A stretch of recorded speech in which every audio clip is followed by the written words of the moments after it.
Everyone, কেমন আছো সবাই? আশা করছি সবাই অনেক ভালো আছো, সুস্থ আছো। আমার নতুন একটা ভিডিওতে তোমাদের সকলকে জানাই অনেক স্বাগত।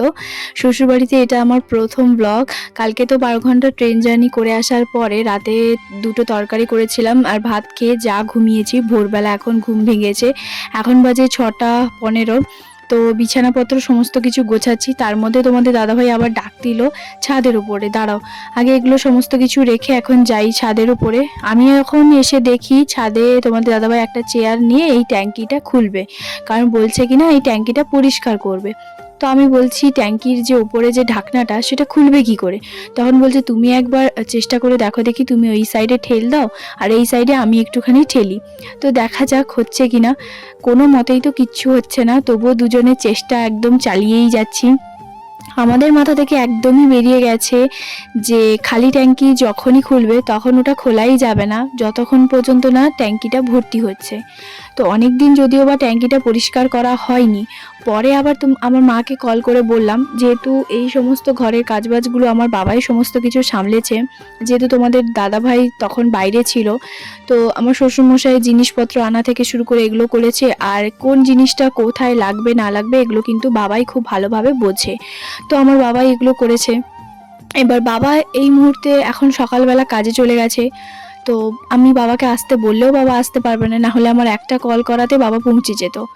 তো যাই হোক, তারপরে তোমাদের দাদাভাইকে বললাম দাঁড়াও তোমার মাকে একটুখানি ডাকি। তারপরে ভাবছি ওনার তো হাতই পাচ্ছে না, আমরা যেহেতু অনেকটাই লম্বা, উনি অনেকটাই হাইট শর্ট, তো উনি উঠতেই পারছেন না, উনি কি আর করবেন। তবু আমাদের তিনজনের চেষ্টা চালিয়েই যাচ্ছি। শ্বশুরমশাই এখন কাজে গেছে, তো ওনাকেও এখন পাওয়া যাবে না বাড়িতে। তারপরে আমাদের মাথার মধ্যে এলো যে না, হবে না। ভাবলাম এই সাইড থেকে ওই সাইডে যাই, তিনজন মিলে এক সাইড দিয়ে যদি ঘোরাই তাহলে যদি খোলে। কিন্তু আমাদের মাথা থেকে একদমই বেরিয়ে গেছে যে খালি ট্যাঙ্কি কখনই হচ্ছে খোলা যায় না যতক্ষণ পর্যন্ত ভর্তি না হচ্ছে। যাই হোক, তারপরে আমার শাশুড়ি বললো আমি একটুখানি উঠে দেখি চেয়ারে। তাই আমি বললাম করো যদি খুলতে পারো। তিনজন মিলে তো করলাম, কিছুই হচ্ছে না। এখানে আমাদের তিনজনের কন্টিনিউ বকবক চলছে, হাসাহাসিও হচ্ছে, এইসব হচ্ছে। আমি বললাম আমি কিন্তু আর একটুখানি দাঁড়াবো, তারপর আমি নিচে পালিয়ে যাব। এমনিতে ছাদের উপরে প্রচুর পরিমাণে রোদ, সেটা তোমাদের দাদাভাই খুবই ভালো করে জানে। রোদে আমি খুব একটা বেশিক্ষণ দাঁড়াতে পারি না। এই যে আমি বলছি একটুখানি মোটা সোটা লোক হলে হতো, বয়স্ক লোক, তখন তোমাদের দাদাভাই ভেবেছে যে আমার মাকেই হচ্ছে তাহলে ওঠাও। তো এই যে দেখো আমার শাশুড়ি বললো আমি উঠি, তাও কোনো কিছুতেই হচ্ছে না। মানে এতটা পরিমাণে সকালবেলা হাসাহাসি হচ্ছিল আমাদের তিনজনের মধ্যে, আমি বলে বোঝাতে পারবো না। যাই হোক, তারপরে হাল শেষমেশ ছেড়ে দিলাম। আমি বললাম যা হবে হোক, বাবা তো বিকেলবেলা আসবে, বাবাই না হলে সমস্তটা দেখবে। এদিকে তারপরে আসার পরে সমস্ত কিছু একটুখানি পরিষ্কার করছিলাম, কারণ কালকে ওই তো বললাম তোমাদের দাদাভাই আর আমি দুজন মিলে একটুখানি বিছানাগুলোতে একটুখানি ওই একটা ঘাটা দিয়ে দিয়েছিলাম আর একটা বেডশিট বিছিয়ে কোনো রকম রাতে ঘুমিয়ে গেছিলাম। আর যেহেতু আমাদের এই রুমটা ব্যবহার হয় না, আর আমার শ্বশুর শাশুড়ি আলাদা একটা রুম, আলাদা আরও একটা গেস্ট রুম আছে, তো সেই কারণে কি বলতো এই রুমটা, আমাদের রুমটা একদমই ব্যবহার হয় না। তো শুধুমাত্র ঝাড় দেওয়া, ঘর মোছা ওটা মাঝে মধ্যেই হয়। তো পুরো ধুলো একদম বেডের মধ্যে একদম ভর্তি হয়ে গেছে। তো সেগুলো একদম কোনা কোনা সুন্দর করে সব কিছু পরিষ্কার করছি। আর এগুলো যতক্ষণ পর্যন্ত না করছি ততক্ষণ পর্যন্ত আমি অন্য কোনো কাজ করতে পারছি না, আর শান্তিও আমার হবে না। তো এসিটাকেও ভালো করে পরিষ্কার করছি। আর এই যে উইং যে এসিটা, এটা সবসময় এইভাবেই থাকে, কারণ ওই যে বললাম আমাদের গ্রামের দিকে যেহেতু বাড়ি, আমার গ্রামের একদম শেষ মাথাতে বাড়ি, তো ধান বস্তা আছে আমাদের, যেহেতু মাঠের সাইডে বাড়ি বুঝতেই পারছো। তো গ্রামাঞ্চলে কি হয়, ধানের বস্তা এগুলো থাকে, আর ধানের বস্তা থাকা মানে ইঁদুর এর উপদ্রব তো থাকবেই। তো সেই কারণে কি বলতো এইভাবে উইং এসিটাই এইভাবেই করা আছে। আর ওই জন্য তারটা যদিও বা কেটে গেছে, তারপরে একদম এখন কিন্তু এসিটা চলে। আর কালকে রাতেই এসি একটুখানি চালিয়েছিলাম, যেহেতু ঠান্ডা ঠান্ডা হালকা হালকা ওয়েদার ছিল, তো মাঝরাতে আবার বন্ধও করে দিয়েছি। এদিকে সমস্ত কিছু একা হাতে গোছাচ্ছি, আর এদিকে তোমাদের দাদাভাইকে বলেছি যে তুমি বাজারে যাও, বাজারে টুকটাক যে জিনিসগুলো আছে সেগুলো একটুখানি নিয়ে আসো, কারণ অনেক কিছু তো নেই। আর এদিকে আমি পুরো বেশ ভালোভাবে কোনা কোনা জমে ছিল সেগুলো ভালো করে পরিষ্কার করছি। ড্রেসিং টেবিলটাকেও পরিষ্কার করলাম।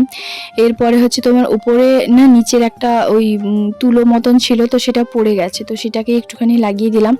যাই হোক, এবারে হচ্ছে আর বাদবাকি আমার শুধু ঘরটা ঝাড় দেবো।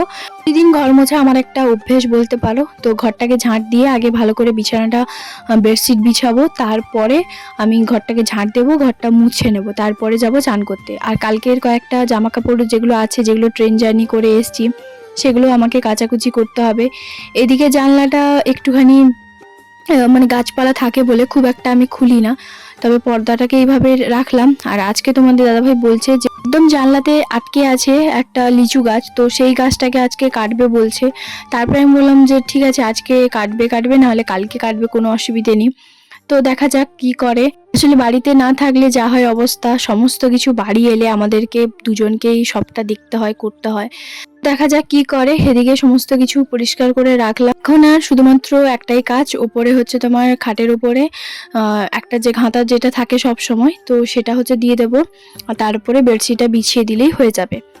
আর এত রোদ, মানে কি বলবো, পুরো জানলাটা খুললে না একদম রোদটা পুরো মুখে লাগে। আর বেশিক্ষণ তো সেরকম ঘুমিয়ে থাকাও যায় না, যেহেতু রোদটা পুরো মুখে লাগে। তো সেই জন্য চটজলদির মধ্যে ঘুম থেকে উঠেও পড়তে হয়। আর এটা শ্বশুর বাড়ি, বুঝতেই পারছো, দেরি করে ঘুম থেকে ওঠা মানে অনেক ধরনের অনেক কথাবার্তা। আর এই যে এক বালতি জামা কাপড় আমি কেচে এখন যাব সোজা ছাদের উপরে। প্রায় অনেক কটাই জামা কাপড় হয়েছে, যেহেতু ট্রেনে আমরা ওখান থেকে এসছি, আর কয়েকটা যেগুলো ছিল তো সেগুলো।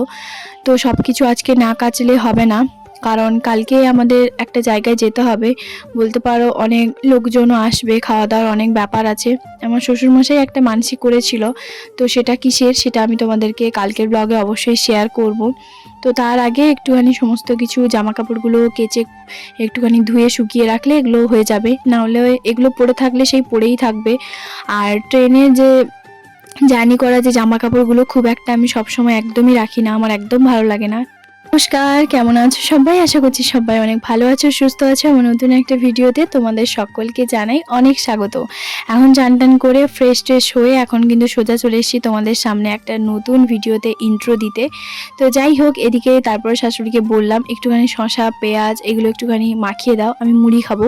তারপর তোমাদের দাদাভাই বলছে যে আমিও মুড়ি খাবো।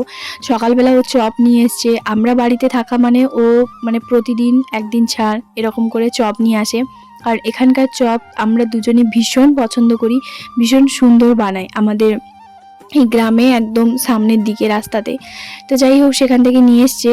আর অনেক দিন পর চপ শসা পেঁয়াজ এই সব দিয়ে মুড়ি একটুখানি খাবো, তো সেই জন্য শাশুড়িকে বললাম তুমি একটুখানি কেটে দাও। তো যাই হোক, সমস্ত কিছু কেটে দিয়েছে। তারপরে দুজন মিলে খাচ্ছিলাম। আর দাঁড়াও, এখানে একটা ছোট বাচ্চা আসলে বাচ্চা রয়েছে আমার জ্যাঠা শ্বশুরের ঘরে, হচ্ছে তোমার আমার জায়ের ছেলে। তো অনেকটা ছোট, আর অনেক দিন পর হচ্ছে আমাকে দেখছে, তো আমাকে অতটা চেনে না জানে না, তো সেই কারণে আমাকে দেখেই ভয়ে হচ্ছে তোমার চলে যাচ্ছে। তারপরে এই যে আমি সাথীকে ডাকলাম, আমি বললাম যে তুমি একটুখানি ওকে নিয়ে আসো, কারণ ওকে চপটা হচ্ছে দেবো বলে। তো যাই হোক, ও আসছে কিনা দেখি। এদিকে পাশে আমার শাশুড়ি দাঁড়িয়ে আছে, আর আমাকে এটাই বলছে যে ও এখানেই হচ্ছে তোমার খাওয়া দাওয়া করে, এখানেই সব কিছু করে, আসলে আর তোমাকে নতুন দেখেছে, তো সেই কারণে ও ছুটে চলে যাচ্ছে। তো এই যে দেখো, আমাকে দেখা মাত্রই কান্নাকাটি শুরু করে দিয়েছে। তারপরে আমার কাছ থেকে তো কোনো মতেই নিল না, সাথীকে দিলাম, বললাম চপটা দাও। দেখো সুন্দর চপটা নিয়ে এখন খেতে শুরু করে দিয়েছে। এই যে আমার দিকে ড্যাব ড্যাব করে তাকিয়ে আছে, আমাকে না চিনতে পারছে না কিছু, নতুন লোক একটা দেখতে পাচ্ছে যে এই নতুন মুখটা আবার কার। যাই হোক, অনেকটাই ছোট। আর এইদিকে তারপরে খাওয়া দাওয়া করার পরে বাসনপত্র যেগুলো ছিল সমস্ত কিছু ধুয়ে পরিষ্কার করে রাখলাম। এদিকে আমি রান্না করতে এসছি, শাশুড়ি এই সাইডে এসছে। তো যাই হোক, ওনার কাজ শুধুমাত্র এদিক সেদিক পাইচারি করা। এদিকে আমি রান্নাবান্না সমস্ত কিছু আজকে করব। এমনিতেও আমি যে কদিন বাড়িতে থাকি সেই কদিন আমি চেষ্টা করি আমি রান্নাবান্না করি, কারণ আমি কারোর খুঁটকথা একদম শুনতে পছন্দ করি না। তো প্রথমে ভেবেছিলাম যে আজকে একটুখানি ঝোল বানাবো, তারপর শাশুড়ি বলছে যে না একটুখানি টক বানাও, তাই আমি বললাম ঠিক আছে টক বানাই।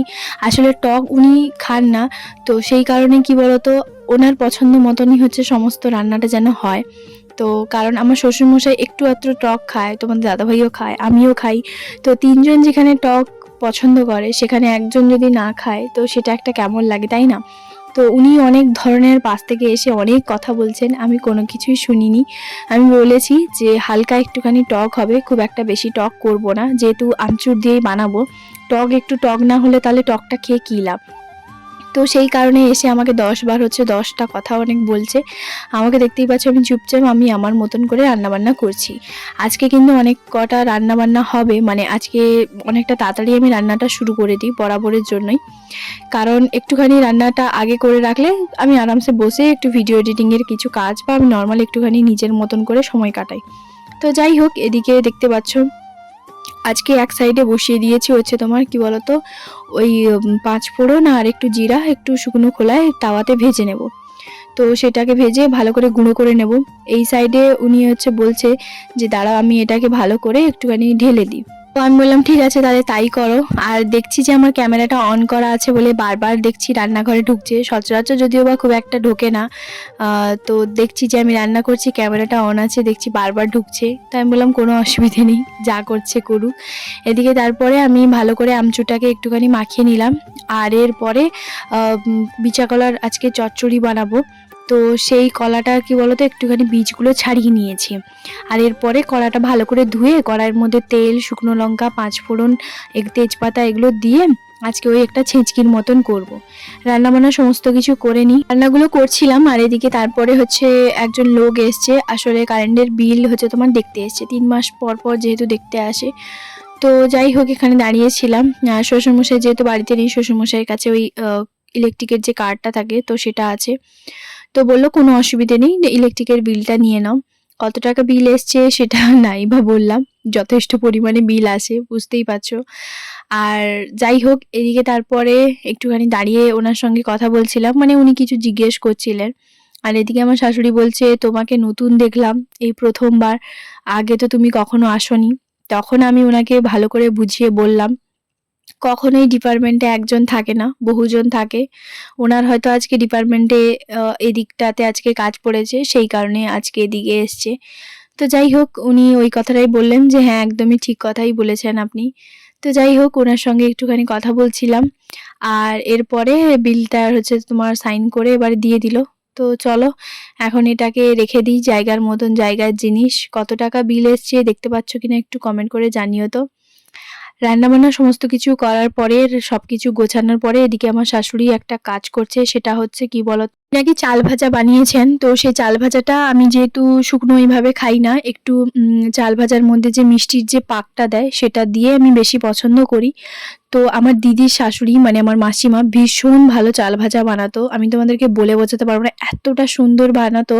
আমি ভীষণ পছন্দ করতাম, মানে ওনার হাতে চাল ভাজা আমার জাস্ট সেরা লাগতো, সেরা। আমি এতজনের হাতে চাল ভাজা খেয়েছি, কিন্তু আমার দিদির শাশুড়ির হাতে চাল ভাজা আমার খুবই পছন্দ, মানে এক ডাব্বা করে দিয়ে যেত, আমি যেহেতু ভীষণ পছন্দ করতাম বলে। তো যাই হোক আমি ওই রকমই চাল ভাজাটা একটু বেশি পছন্দ করি। তো সেই কারণে আমি বলেছিলাম যে ওই চাল ভাজাটা ওই যে একটা মিষ্টির পাক দিয়ে যে চাল ভাজাটা হয় সেটাই বেশি ভালো লাগে। তো বলছে যে দাঁড়াও আমি তাহলে দেখি পারি কিনা। তো বেশ ভালোই লাগলো উনি এই কথাটা বলতে। তারপরে আমাকে বলছে আমাকে কিন্তু একটু সাহায্য করতে হবে। আমি বললাম কোনো অসুবিধে নেই আমি করব। তো আমাকে উনি বলছেন যে দেখো দেখি ঠিকঠাক আছে কিনা। তো ওই জন্য আমি দেখছিলাম। আর তারপরে আটকে যাচ্ছে বলে চিনির পাকটা আমি একটুখানি নাড়াচাড়া করছি। যে কোনো কাজে আমি কিন্তু হয়তো জানি না, সেই কাজে আমি কিন্তু সবসময় কাজে হেল্প করতে আসি। আদা বাটা আর হচ্ছে তোমার একটুখানি জিরা বাটা ওটা নাকি বেটে ভালো করে দিতে হয়।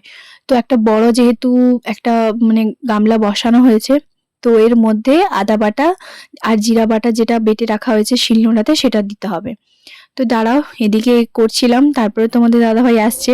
আর এই যে আমাদের দেখো আসছেন মহারাজা, সকালবেলা থেকে বেরিয়েছিলেন সমস্ত কিছু কাজবাজ করে এখন বাড়ি এলেন। আইয়ে পধারিয়ে। তোমাদের দাদাভাইয়ের ব্যাংকের একটা প্রবলেম হচ্ছিল, তো সেটা হচ্ছে আজকে সকালবেলা মানে করতে গেছিল। তো ওর কাজটা কমপ্লিট হয়ে গেছে, তো সেই কারণে ও যেহেতু সকালবেলা সেই খাওয়া দাওয়া করে বেরিয়েছিল, তো সেই কারণে ওর সঙ্গে একটুখানি মজা করছিলাম ওইভাবে। যাই হোক এদিকে তারপরে তোমাদের দাদাভাই আমার কিন্তু এই ফোনটা ধরে দিয়েছে।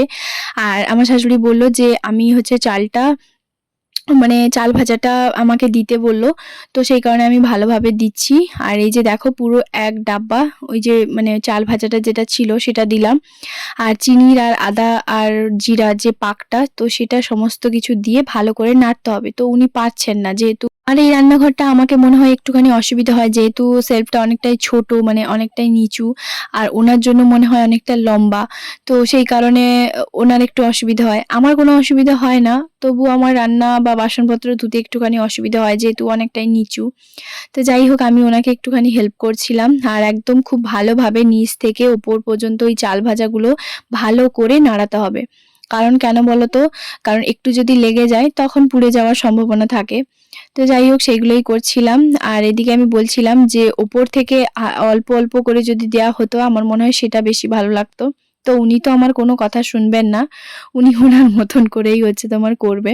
যাই হোক, যেরকমটাই করছে করুক। এদিকে তারপরে আমি বসছি, একটুখানি উপর নিচ থেকে নাড়ছি, এইটাই আমাকে দায়িত্ব দিয়েছে। আর এদিকে তারপরে মটর ভাজা, ছোলা ভাজা, বাদাম ভাজা এগুলো যা যা লাগে সেগুলো সমস্ত কিছু দিচ্ছে। তো এই যে দেখো এখন মটরটা দিয়েছি, আর এরপরে ছোলাটা পরিমাণ মতন হচ্ছে তোমার দেব। ছোলার খোসাটা একটুখানি ছাড়াতে হবে, না হলে বারবার মুখে পড়লে খারাপ লাগে। আচ্ছা, তোমাদের চাল ভাজা কার কার ভালো লাগে আমাকে জানিও অবশ্যই। আমার দিদাভাইও যখন বেঁচে ছিল তখন কিন্তু আমার দিদাভাইও বানাতো, দিত। তো এরপরে ওই যে আমার পাশের ঘরে যে ছোট যে একটা বাচ্চা আছে, তো তাকে ডাকলাম। তো তাকে বললাম যে, "তুমি একটুখানি চান করেছো যখন, একটু ছোলা আর মটর একটুখানি খাও।" তো সেই কারণে ওকে একটু দিলাম, আর সঙ্গে আমিও একটু খেয়েছি। এদিকে তোমাদের দাদাভাই চেয়ার নিয়ে হচ্ছে উপরে একটা লাইট সেটা ঠিকঠাক করে লাগাচ্ছে। আর এরপরে কি বলতো, ওখানে কীর্তন হচ্ছে। কীর্তন হচ্ছে কেন বলতো? কারণ আমাদের গ্রামের দিকে না কার্তিক মাসে একটা কীর্তন হয়। তো সবার বাড়িতে যে করতে হবে তার কোনো মানে নেই। তো এটা ঠিক করতে হয় যে যদি পুরো একদম কার্তিক মাসটা কীর্তন করা যায়, বলে কিনা ভালো, বাস্তুর পক্ষে ভালো, মঙ্গল সমস্ত কিছু। তবে এই নিয়মটা আমার খুব একটা ভালো লাগে না। কারণ আমি আমার শাশুড়িকে বলি যে কীর্তন যদি করতেই হয় সারা কার্তিক মাস, তাহলে পেঁয়াজ, রসুন, মাছ, মাংস এগুলো খেতে নেই। তবে উনি আমার কোনো কথাই শোনেন না, উনার মতন করেই করে। নিয়মটা নিয়মের মতন করলেই আমার বেশি ভালো লাগে।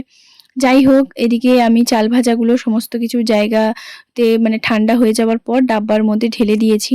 আর আমি যেরকমটাই সকালবেলা তোমাদেরকে বলেছিলাম না যে আজকে এই গাছটা কাটা হবে, কারণ এই গাছটার জন্য পুরো জানলার যে গ্রিলটা আর জানলার যে পুরো থুমটা সেটা পুরো নষ্ট হয়ে যাচ্ছে। মানে বারবার যদি প্রতি মাসে মাসেও যদি পেইন্ট করা হয় না, তাতেও হচ্ছে তোমার মানে জিনিসটা খারাপ হয়ে যাচ্ছে। তো সেই কারণে এই গাছটা কাটা। আর এটা কিন্তু লিচু গাছ। যদিও বা এই গাছে কোনোদিনও লিচু হয়নি। সেই কারণে আমার শ্বশুরমশাই ওখানে গাছে উঠেছে। তোমাদের দাদাভাই ১ম এ উঠেছিল। তো আমার শ্বশুরমশাই বলল যে, "না, তুমি নেমে আসো, আমি যাচ্ছি।" তো চলো আজকের ব্লগটা তাহলে এখানেই শেষ করছি। কেমন লাগলো জানিও।